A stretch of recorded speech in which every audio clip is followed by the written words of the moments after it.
Okay guys, let's continue this. Okay, this part here.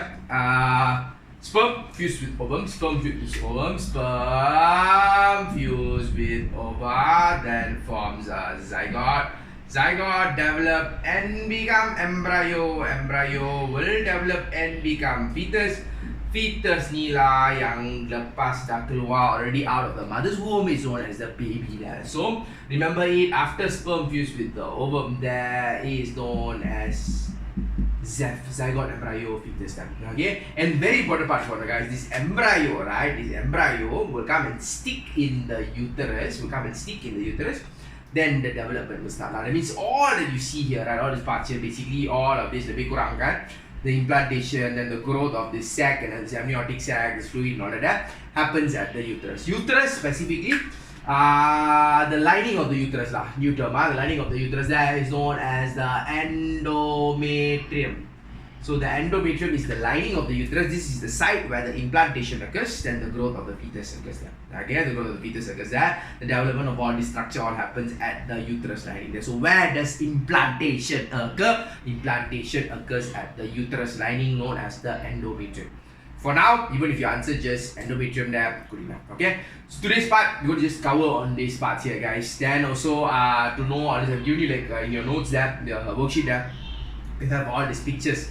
Shows you what is the embryo, is like a ball of cells there, then the development that occurs. Fetus means already looks like a human being, but it's inside the mother's womb lah. So once it's out of the mother's womb, then we call it baby lah. Fetus inside the mother's womb, outside is already known as the baby then. Okay, can I clear on this? Then these parts here, guys. After implantation, you want to see the development that occurs here. An important structure is one, guys. Here. This area here, I'll put it this area lah, say this area here, the circular area here is known as the placenta. Okay, placenta is an area, you can say a combination of mummy's side and the fetus side. Mummy's side, fetus side, or mummy's or baby side, mummy's baby side. Then there is a small gap in the center here, got gap in the center here. Between the baby side, this is the mother side, that is the baby side or the fetus side. Mother, baby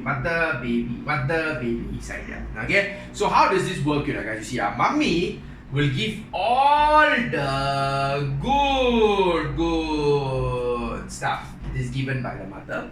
Example of all the good stuff, I give you a list down for you, guys. Oxygen, nutrients, including water. Lepas tu got certain hormones for growth, antibodies to fight disease. All this will be given from the mother to the fetus. So come. The gap here, they will lompat, got diffusion that happens here. Then it goes through this cord here, like one tubing like this cord here known as the umbilical cord. So this umbilical cord carries all the substances, go to the fetus say thank you, and the fetus is happy. Okay, can I clear on this? Then after using all this good stuff, the fetus will produce all the waste, or put it simple, bad stuff. All this bad stuff, like contohnya got uric acid, which comes out actually uric acid. Then got other waste, excess water, excess minerals and all that. All that come here, lompat from the gap here, then goes back to the mother. So if you see it this way means, think like this, guys. What is the function of this placenta? Placenta is a site for exchange. What do I mean by site of exchange? Mummy's good stuff goes to the fetus. Baby uses all the good stuff. Then all the bad stuff diffuses out here. Good stuff there, bad stuff. Good stuff, bad stuff. Good stuff, bad stuff. But if they give you questions like this, guys, state the function of the placenta. You cannot go and say give good stuff, take away bad stuff. You must explain properly. Site for exchange of substance between the mother and the fetus. What substances are given by the mother to the fetus? All of these substances. Then the unwanted waste product is given by the fetus to the placenta, diffuses at the placenta, then goes to the mother. Mother will clear out, will excrete for the baby. Okay, this sac here, so the cord here, you see this tube, it's cord here. This tali pusat, guys, where you get cut. Okay, when the baby is already born there, the doctor will cut off this cord, that long cord, will be a long cord there. This is the umbilical cord. Later on, in upper forms, you will learn it got this blood vessels called umbilical artery, umbilical vein, and all of that. But for now, only like I should just know it's like a connection. Umbilical cord is a connection between the placenta. Placenta is not like one point, no guys. It's like one whole area. It's like one whole sac like that. That will be the placenta. So between the placenta and the fetus there, got this umbilical cord.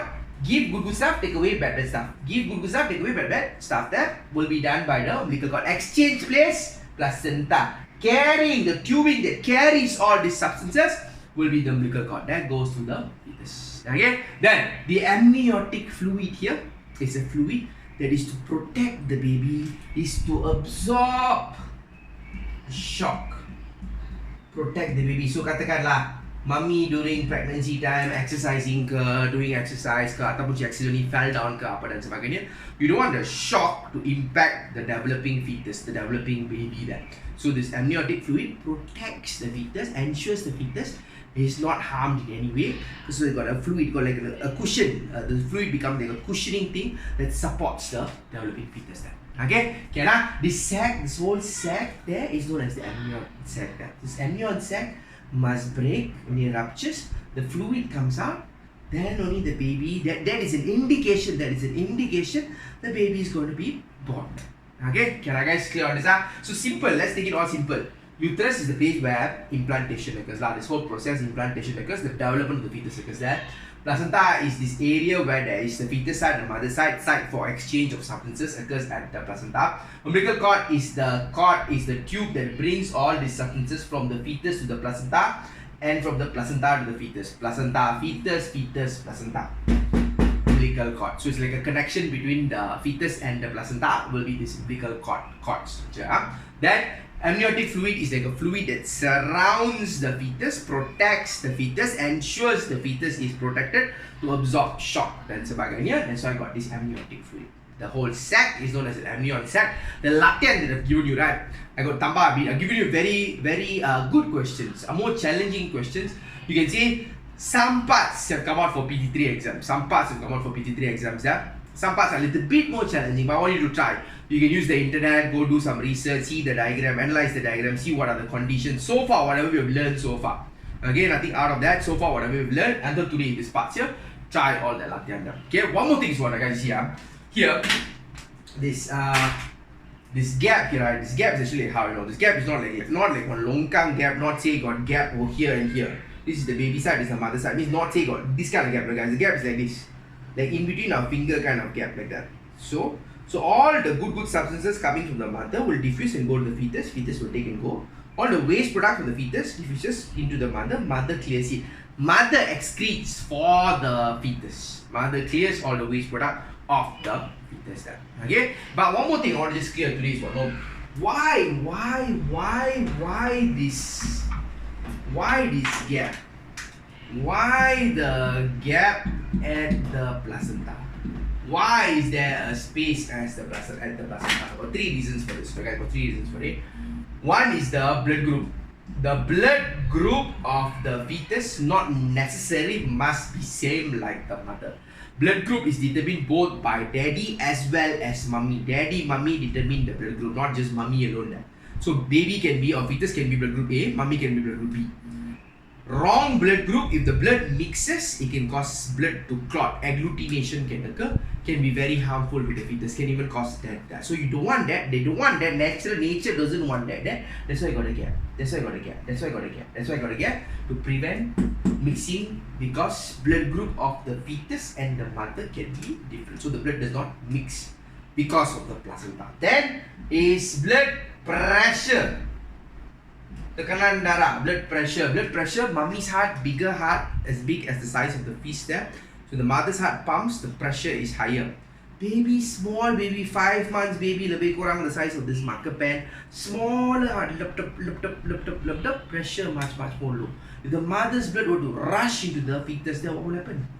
Fetus or the baby there will rupture, will explode. Okay, so that's why got placenta to make sure the blood does not mix. Why blood must not mix? Blood group can be different, blood pressure can be, of course blood pressure of the mother will be higher compared to the fetus dah, developing fetus dah. Then third reason is pathogen. Apa yang pathogen ni apa benda guys? Pathogen like contohnya virus, bacteria dan sebagainya. So all this must not pass through. So like example, even lately related to the COVID-19 virus that mothers that were pregnant who gave birth, before they gave birth they already had this virus, COVID-19 virus, but they just gave birth, but their offspring, their babies did not have the virus. Why? Because the placenta becomes like a barrier that prevents all these pathogens from passing through them. Okay, so hopefully this helps. Read through nowadays your textbook, all nice colorful textbook that you have and nothing there. So read through, check that out there, go a little bit more detail, use the internet, find the answers of us. I'll give you 1 day gap there before I give you the answers. Okay, so give you some time to go do the research all, then I'll give you the answers. Okay, that's all guys. Take care, stay safe, bye bye.